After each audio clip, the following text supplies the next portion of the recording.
যারা আপনার বলছেন যে খুতবা আরবিতে হতে হবে, আমরা অবশ্যই আরবিতে খুতবা দিচ্ছি। সুন্নতি খুতবার প্রথম অংশ আল্লাহর প্রশংসা, রাসূল সাল্লাল্লাহু আলাইহি ওয়াসাল্লামের উপর দুরূদ, তারপরে 4টি আপনার সূরা নিসা, সূরা আলে ইমরান এবং কি আপনার সূরা আহজাবের যে আয়াতগুলো আমরা পড়ছি।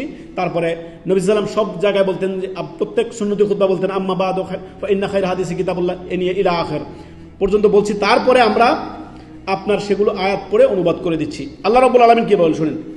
যারা বলছেন খুতবা হতে হবে আরবিতে, তাদের ভাষায়, তাদের দলিল, তাদের এই কথার খণ্ডন। রব্বুল আলামিন সূরা ইব্রাহিমের আয়াত নাম্বার 4 আল্লাহ তাআলা কি বলেন শুনিয়েন, মনোযোগ সহকারে শুনিয়েন। খুতবা হবে প্রত্যেক স্বজাতির ভাষায়। বাঙালি জাতির সামনে বাংলা খুতবা হবে, আরবি জাতির সামনে আরবি খুতবা হবে, আপনার হিন্দি জাতির সামনে হিন্দি খুতবা হবে, ফার্সির সামনে ফার্সি খুতবা হবে। জনগণ যে ভাষা বোঝে সেই ভাষায় খুতবা হবে। আয়াত হাদিস পড়ে আরবিটা পড়ে আপনি তরজমা অনুবাদ করে দিবেন এই আয়াত হাদিসের সুন্দরভাবে, যাতে মানুষ বুঝতে পারে আপনি কি বলছেন। অধিকাংশ মানুষ বোঝে না।